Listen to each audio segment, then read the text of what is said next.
This is the Cherish Each Moment podcast. Welcome back to another episode. I'm Jimmy Lewis, and I am excited for all the things that I have to talk about today in this episode. This is episode 3 of the Cherish Each Moment podcast, and we are off and rolling. I have to say I'm pretty proud of where the podcast is at. I think I'm off to a good start. I've been getting a lot of positive feedback, and for all of you who have reached out and offered that positive feedback to me, thank you. Seriously, thank you. It's a motivator and it's a confidence builder, and I just am so appreciative. A lot of good people out there, and I'm glad to know all of you. So thank you again for reaching out and offering the positive comments and feedback towards the podcast. And as I've said before, I'll say it again, I'm excited to see how the format of the podcast evolves and how the content evolves, and it's going to be a lot of fun. I'm really enjoying it, and I just think this is a cool outlet and medium for me to just share what's going on in a little bit more detail in my lawn and around the yard and in the world of grass. So there are some things that I try to keep my eye out for, whether it's in golf. This week it's in car racing. Anything outside of my lawn that happens in grass that's kind of like gets a little bit of national attention, I kind of want to hit on and talk about and share my reactions and thoughts, and I'll do a little bit of that today. So without any further ado, let's get into this.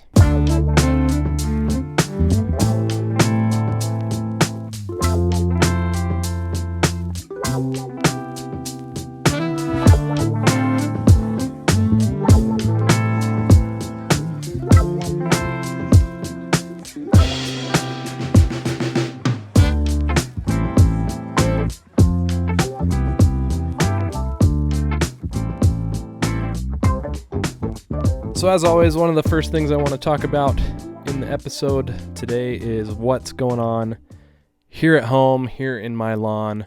I am back at home, back from Florida, back at it, and things are starting to get going again for the year. I can feel it. We're almost there. Not quite officially spring yet, even though it is officially spring. I think the first day of spring was over the weekend. As I've mentioned before, Utah kind of goes through a weird transition from winter to spring. I call it teasing season, and we're still in teasing season. The weather's still kind of trying to make up its mind. I mowed on Saturday, the backyard, and kind of I brought the leaf rake out there. Now keep in mind, my backyard is 8,500 square feet. It's a big backyard, and to have to rake up all the matted grass, especially in the areas that get the most shade on the north side of the fence, north side of the house. Those areas get matted down because the snow sits on there longer and it's heavier. I have some foot traffic around the trampoline, so I went ahead, ditched the hand rake, the leaf rake, for my Sun Joe dethatcher. I had the Scarifier attachment on there, but I ended up switching it out for the dethatcher. I wanted to just very lightly go over those matted down areas and just fluff them up a little bit. So that's what I went ahead and did. Put it on the highest setting, so as minimally aggressive as possible was the goal there, and I think it worked out really well. Got a lot of material out. Always surprising how much material you get out of the lawn when you run that thing across it. The backyard probably needs a good aggressive dethatch once the grass is really growing again. We'll see if that happens this year or not. The last time I did that and rented a dethatcher from Home Depot was probably 3 or 4 years ago, and I filled up 17 of those like really big 40-gallon garbage bags of material. It was nuts. I have some pictures of that. If I can find them, I'll put them up on the YouTube channel. So if you're watching along or listening and watching along to the podcast on the YouTube channel, you can see a picture of that and some other pictures and video clips that I throw in there occasionally, just for a little more context. That's really the only reason I put it on the YouTube channel is obviously you listen on your favorite podcast platform, whatever it might be, but YouTube also kind of lets you show things and that's the only reason there's a YouTube channel for this, to be honest. So if you want a little bit more context, make sure you subscribe to the YouTube channel, follow along, listen along there as well. But yeah, the dethatching attachment for the Sunjoe worked really well and made it so I could have a better first cut in the backyard. Was able to vacuum up all that material into the bag and ended up filling up my entire green waste bin with that. So grass looks much better back there. It looks much cleaner, and natural stripes again from the Time Master. Very impressive. Even when the grass is dormant or coming out of dormancy, you still get those natural stripes, and it's just kind of fun. Another reason to be excited about the grass really greening up and having some really nice looking stripes and doing some fun patterns again. So definitely looking forward to that. Looking forward to getting back in the lawn full time again. At least twice a week for me is considered full time. So yes. And then again, the dormant seeding project I am experimenting with in the front yard in the area that I killed off is showing some signs of life. There is new growth there. You look at it from a distance and you can definitely see areas starting to look greener rather than dead, which is an obvious sign of success, and some areas filling in. So really cool to see. I did notice that there was a pretty significant patch, probably 4 inches in diameter, circular area of POA.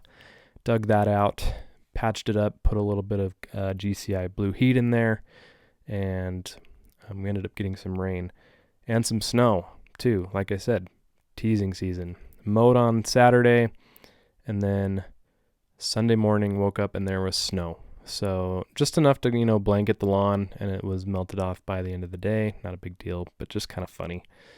That's the way it goes around here. But yes, the entire front lawn is going to need some work this year. The sand really beat it up last year, I think, especially the one in the fall after I aerated. It's definitely thin and not where I want it to be. And yeah, it's one of those cute from far, but far from cute situations. It looks good from a distance, but you get up close and you really see what's going on. You see the details and you realize that, yeah, there's some work to do here. So gonna be kicking it in gear, pushing it really hard this spring and doing my best to thicken it up and get it looking its absolute best. That's the goal. Obviously that's the goal all the time, but really going to be focusing a lot on the front lawn as things get started here this season. So yeah, definitely excited and looking forward to getting started. Probably looking at the next couple of weeks or so. So definitely looking forward to that. Another thing to mention, my soil test results are in and they're here, and I've been glaring at them the last couple of days since I got them. Kind of interesting. Yeah, there's a lot to break down, obviously, lots to talk about. But I want to create just a little bit of suspense here and save the details for another episode. I do have some people that I want to go over my thoughts with and my reactions with and get their thoughts and reactions and advice from them on some things that maybe I'm not thinking about that I should be doing. I've already noticed some things and recognized some things that didn't change and things that I probably could have done better to help make that change. And there's just more information I want to collect too. But yeah, the soil test results are in and a plan is being formulated. So I'm excited to continue putting that together and eventually sharing that with you, not only here on the podcast in depth and in detail, but on the main channel as well. So make sure that you are tuned in for that, subscribed, following along, all of the things. So again, exciting times. Exciting times. We're making plans and we're going to make some gains this year. So yes. Let's see. I think that is all of the updates for what I've done in the lawn this week. Just really gathering things and gathering information, making plans, finalizing some things, getting some new products to try, and excited to share those with you. Doing a couple of experiments. Some may make the channel, some might not. There are products that I do try that I don't talk about, either because I just don't recommend them, or I'm not ready to recommend them yet. I want to try them out more. And then there's products that impress me right off really quickly, and I just can't wait to share them with everybody. So there will probably be a mixture of those things this year, and we'll see how it goes. So again, make sure you're staying tuned, subscribing, and following along, and I'll keep you updated as things come out. So lots to talk about this season. I want to be able to tell you everything that I'm working on, but some things I just want to save and wait until I have more information, more experience, more details, all that. So that's what's going on in the lawn this week, and we will head into the next segment right now.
Did any of you guys watch car racing, NASCAR, anything like that? I grew up watching NASCAR.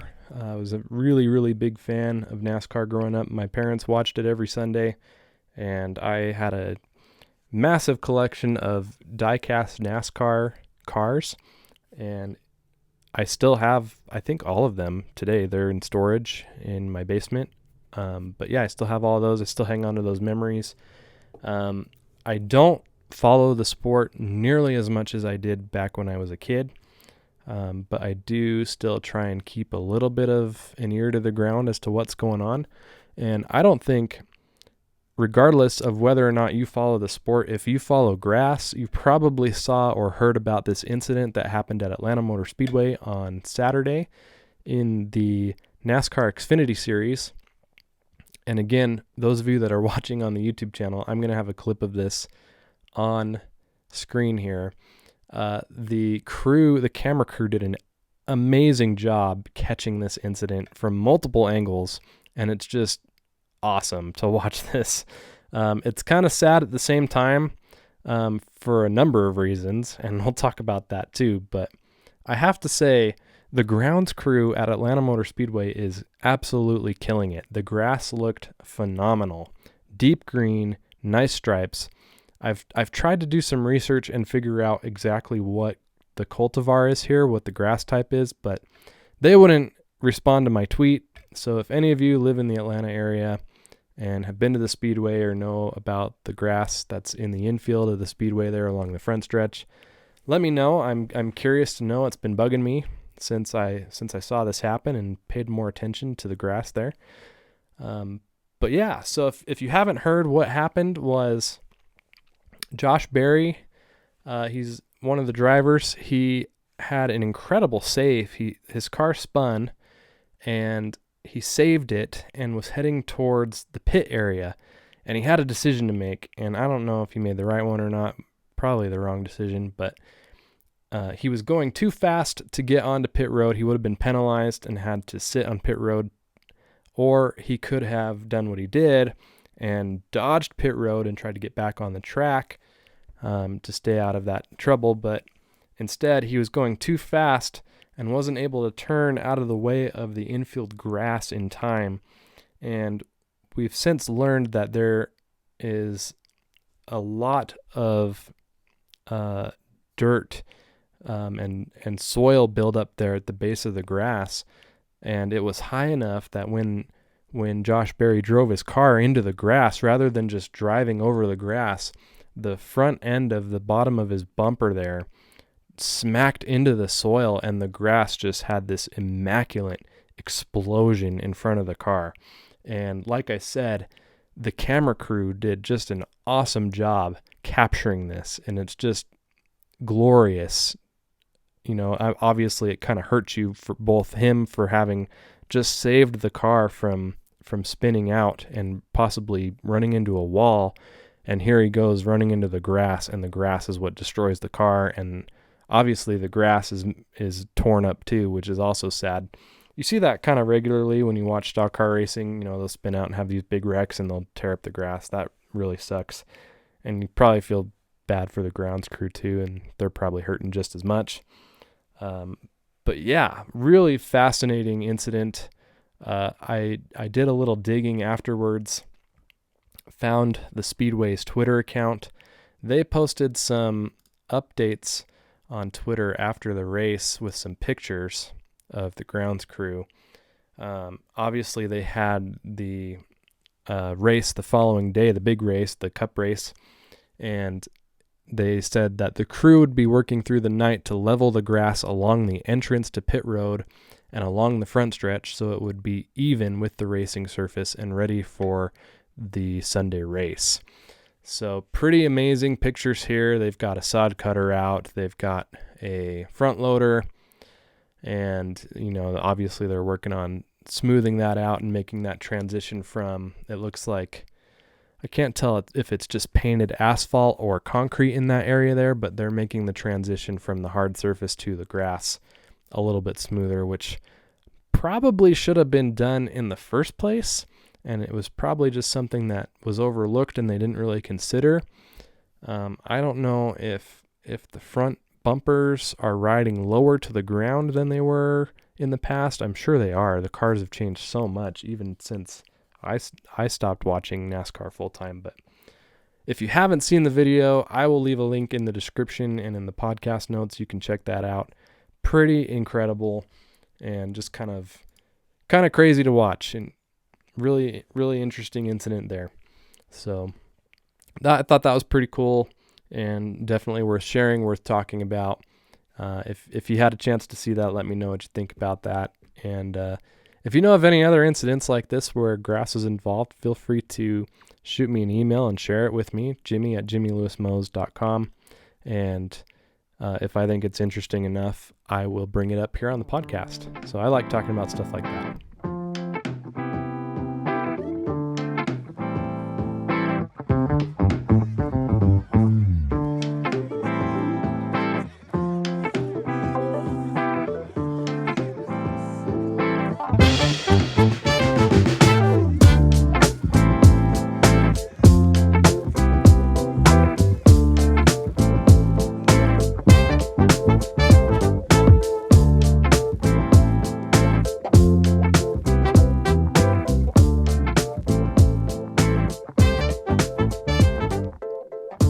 What's coming up next for me? I will be doing, obviously, like I said before, I will be doing a deeper dive into my soil test results. There's a lot to unpack there, and to just give you my initial reactions now, I think would be unfair. And like I said, I want to do a little bit more research, dive a little bit deeper, make a more specific plan, not just for what products I'm going to be using this year, which many of which will be the same products and the same kind of strategy, at least for NPK. But I'm going to be adding some additional products and additional applications, and probably different application rates and timing and all that stuff. So lots of details to think about and consider. I am planning on, as of the timing of this recording, I am planning on meeting with John Perry this week to go over these results and get his take, see what he thinks. So we'll definitely be sharing more info on that later as time goes by and as events occur. But yes, I am hoping this Saturday, weather pending. I was wanting to do this past Saturday, but like I said, I got rained out. So wasn't able to get any products on the lawn. It's still too early for pre-emergent. Our soil temps are still in the mid to high 40s. But I do want to get some humic down. I want to get some RGS down. And I also want to get some of that CK from Greene County Fertilizer down. Going to be trying that out this year. And really excited to try it. So I do want to get back in the lawn. I want to get products back in the lawn. And yeah, it's just time. Like if you're like me, you're feeling really anxious right now and you just want to do everything you can and get all your products out, put them in the lawn, see the results, but the weather just isn't there yet. It's not going to work. And I still have winterizer apps that are still doing their thing too. So big fertilizer app, not really coming up anytime soon. But I am seeing results for my winterizer apps. And I will say that the front lawn is waking up much faster than the backyard. The front lawn, I did put down Pro-Pete, and the backyard, I did put down, I think it was Carbonex or something like that. But yeah, not really seeing too much going on in the backyard just yet. It is starting to wake up, and it is starting to do its thing, but the front yard is definitely, you're seeing much more progress there as far as green up goes. So pretty interesting to note there. But yeah, that's really what I'm looking forward to. Nothing too much there. As things go on in the lawn, I will continue to update you and let you know what's going on and how I feel about it. And we'll do another episode and make sure that there's enough happening here that's interesting enough to talk about. So again, I want to know what's going on in your lawn, what your highlights were. Have you started doing anything yet for the year, getting ready to go? Mowed the lawn yet? Put anything down? Tell me what's going on, and we'll talk about it. We'll share it with you. And if you have any questions, things like that, I'd like to talk about those as well. So I think what I'll do for the next episode or one of the following episodes coming up is people that have reached out to me in the past. I'll try and gather those questions and those topics and say a few things about that and how I answered them and what I recommend and go from there. I think that would be good. So again, we're evolving here. We're still trying to figure out how this is going to be organized. And like I said, I'm having a blast. I hope you guys are finding value in this podcast, and I hope at least it's something to listen to while you're doing whatever you do as you listen, whether it's working throughout the day or mowing, whatever it is. I hope it's enjoyable for you. Thank you so much for listening. Don't forget, cherish the moment, and I'll talk to you next time.